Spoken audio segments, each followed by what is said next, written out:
Hello guys, welcome back to the channel and welcome back to elite wrestling. तो guys आज भी हम AEW के बहुत ही बड़े और बहुत सारे अपडेट्स के बारे में बात करने वाले हैं। और गाइज हम जानेंगे कि हाल फिलहाल में ब्रायन डेनियल्सन का कौन सा बड़ा ड्रीम मैच ऑफिशियली कंफर्म हो चुका है, जिसके साथ ही हम जानेंगे कि हाल फिलहाल में कोलिजन शो की स्टेटस क्या चल रही है। रे फिनिक्स हमें AEW के ऑल इन शो को क्यों मिस करते हुए दिखाई दिए, क्रिश्चियन केज का AEW के साथ फ्यूचर क्या होने वाला है, और AEW के ऑल इन शो पर ओमेगा वर्सेस ऑस्प्रे मैच क्यों नहीं हुआ। तो ये सब बातें जानने के लिए ये वीडियो एकदम आखिर तक जरूर देखना। और ऐसे ही AEW से रिलेटेड हर एक न्यूज, रूमर और अपडेट और AEW के हर एक शो का रिव्यू पाने के लिए हमारे चैनल को सब्सक्राइब करना मत भूलना। पर गाइस अब ज्यादा देर न लगाते हुए चलिए ये वीडियो शुरू करते हैं। और सबसे पहले बात करते हैं AEW के कोलिजन शो की और जानते हैं कि हाल फिलहाल में कोलिजन शो की स्टेटस क्या चल रही है। तो गाइस आप अगर कोलिजन शो को फॉलो कर रहे हैं तो आपको तो पता ही होगा कि जब से AEW ने CM पंक को फायर किया है तब से कोलिजन शो की स्टेटस काफी खराब लग रही है और कोलिजन शो की व्यूअरशिप के अंदर भी काफी बड़ा ड्रॉप आया है। पर इसके साथ ही अगर यहाँ पर हम बात करें कोलिजन शो के टिकट सेल्स की, तो गाइस टिकट सेल्स के अंदर तो कोलिजन शो का काफी बुरा हाल है, क्योंकि हाल ही में जो कोलिजन शो हुआ था तो उसी कोलिजन शो से कुछ फैंस ने कुछ behind the scenes photo share किए हैं। और गाइस आप यहाँ पर देख सकते हैं कि कोलिजन शो चलने के दौरान हमें एरिना के अंदर कैमरा के थ्रू तो काफी लोग दिखाई दे रहे थे, लेकिन जहाँ पर हार्ड कैम पोजीशन होता है वहाँ का पूरा सेक्शन खाली है। और CM पंक की कोलिजन शो छोड़कर चले जाने के बाद कोलिजन शो की अटेंडेंस इतनी बुरी हुई है जो देखकर आप समझ सकते हैं कि हाल फिलहाल में CM पंक का AEW को छोड़कर जाना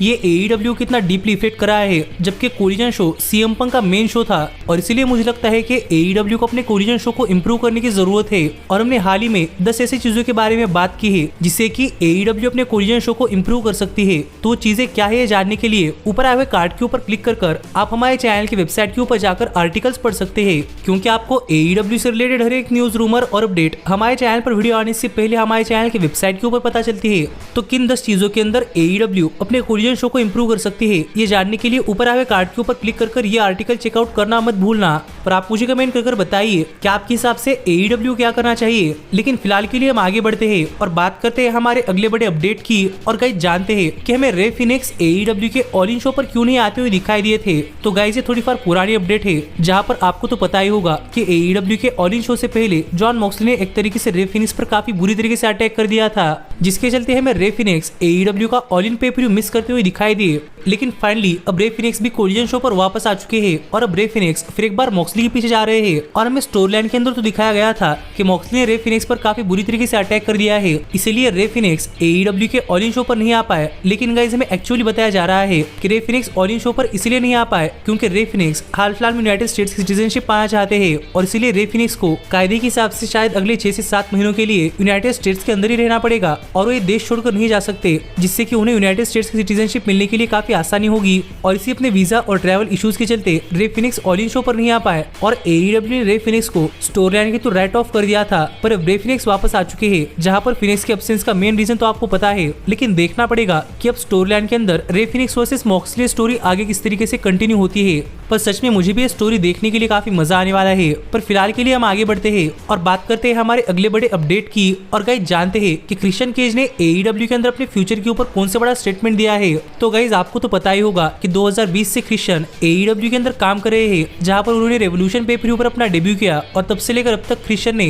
AEW के अंदर कुछ बहुत ही बढ़िया मैचेस डिलीवर किए हैं और उनका ये रन भी एक शानदार रन रहा है। पर अपने इसी रन के ऊपर बात करते हुए सरप्राइजिंगली ऑल आउट पे के बाद क्रिश्चियन केज ने एक काफी बड़ी अनाउंसमेंट कर दी कि क्रिश्चियन केज AEW के लिए काफी वैल्यूएबल एसेट है, इसलिए AEW ने क्रिश्चियन केज के साथ अपना कॉन्ट्रैक्ट रिन्यू कर लिया है और अब क्रिश्चियन केज आने वाले और भी कई सालों के लिए AEW के साथ कंटिन्यू करने वाले हैं। जो बातें क्रिश्चियन केज ने इस बैकस्टेज मीडिया स्क्रम के अंदर बताई, जिससे तो हम समझ सकते हैं कि क्रिश्चियन केज ने अब AEW के साथ रिसाइन कर लिया है। इसीलिए गाइस यहाँ पर देखने के लिए मजा आएगा कि अब आगे चलते हुए क्रिश्चियन केज AEW के अंदर और भी कितना बढ़िया कमाल कर पाते हैं। और इसके साथ ही ये भी देखना पड़ेगा कि क्या ये कोई हिंट है कि हमें क्रिश्चियन केज के साथ साथ एज भी AEW के अंदर आते हुए दिखाई देने वाले हैं, क्योंकि क्या पता है अगर एज AEW के अंदर आने वाले हो तो इसलिए ही AEW ने क्रिश्चियन केज को रिसाइन कर उनका कॉन्ट्रैक्ट एक्सटेंड किया हो। जिस थ्योरी पर आपका क्या कहना है आप मुझे कमेंट कर बताइए कि क्या क्रिश्चियन केज का रिसाइन करना ये एज के AEW के अंदर आने की साइंस है या नहीं। पर मुझे लग रहा है कि ऐसे होने की पॉसिबिलिटी काफी ज्यादा है, पर इसके बारे में हम अलग से बात करेंगे। लेकिन फिलहाल के लिए हम आगे बढ़ते हैं और बात करते हैं हमारे अगले बड़े अपडेट की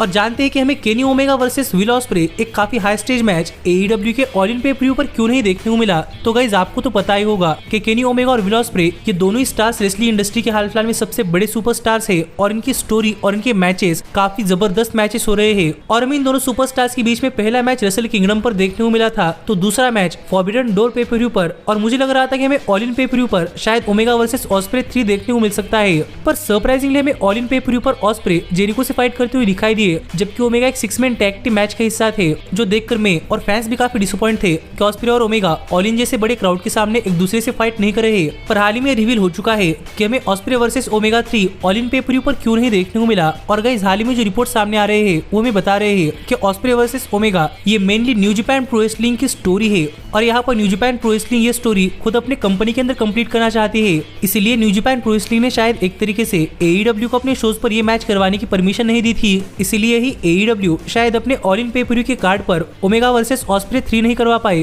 क्योंकि ये mainly new Japan pro wrestling की स्टोरी है और शायद ये story new Japan pro wrestling पर ही खत्म होगी। पर आप मुझे कमेंट कर बताइए कि क्या आपके हिसाब से omega versus osprey 3 all in पे पर व्यू के अंदर होना चाहिए था या फिर न्यू जापान प्रो रेसलिंग के अंदर होगा, यही काफी बड़ी बात है। लेकिन मेरे हिसाब से ऑल इन पे पर व्यू पर होना चाहिए था, क्योंकि इन दोनों सुपरस्टार्स के बीच का पहला match new Japan pro wrestling के शो पर हुआ, दूसरा मैच दोनों कंपनियों के कंबाइन शो पर हुआ, और मुझे लग रहा था कि तीसरा मैच प्रोबेबली AEW के स्टैंड अलोन शो पर हो सकता है। पर देखते ही कि अब ये story new Japan pro wrestling के अंदर किस तरीके से खत्म होती है। और आप मुझे कमेंट कर बताइए कि आपके हिसाब से कौन जीतना चाहिए, ओमेगा या फिर ऑस्प्रे। पर फिलहाल के लिए हम आगे बढ़ते हैं और बात करते हैं हमारे सबसे बड़े अपडेट की, और जानते हैं कि हाल फिलहाल में ब्रायन डेनियल्सन का अगला बड़ा कौन सा मैच ऑफिशियली कंफर्म हो चुका है। तो गाइज आपको तो पता ही होगा कि ब्रायन ने हाल फिलहाल में अनाउंस कर दिया है कि ये साल ब्रायन डेनियल्सन की रेसलिंग इंडस्ट्री के अंदर का आखिरी साल होने वाला है, और इसके बाद ब्रायन डेनियल्सन एक तरीके से रिटायरमेंट लेने वाले हैं। और इसलिए यहाँ पर काफी सारे फैंस ब्रायन के ड्रीम मैचेस प्रेडिक्ट करने में लगे थे कि वो ब्रायन के किन के खिलाफ मैचेस देखना चाहते हैं। लेकिन ऐसे में ही AEW ने ब्रायन का एक काफी बड़ा मैच ऑफिशियली अनाउंस कर दिया है। और गाइज हाल ही में AEW ने अपने आने वाले एक और बड़े पेपर व्यू यानी कि रेसल ड्रीम के लिए ब्रायन का मैच ऑफिशियली अनाउंस कर दिया है, जहां पर मैं Bryan Danielson New Japan pro wrestling के सुपरस्टार यानी कि जैक सेबियर जूनियर को फेस करते हुए दिखाई देने वाले हैं, जिन्हें कि ब्रायन ने हाल फिलहाल में AEW के शोज पर चैलेंज किया था। इसीलिए गाइज यहाँ पर देखने के लिए मजा आएगा कि जब जैक सेबियर जूनियर और ब्रायन डेनियल्सन ये पहली बार एक टेक्निकल रेसलिंग मैच के अंदर एक दूसरे के आमने सामने आते हैं, तो हमें ये मैच कितना जबरदस्त मैच देखने को मिलता है। पर गाइज सच में कुछ भी हो जाए, मैं ये मैच देखना चाहता था, तो मुझे देखना है कि फाइनली जब ये दोनों टेक्निकल सुपरस्टार्स एक दूसरे के आमने सामने आते हैं तो ये मैच कितना क्लासिक होता है।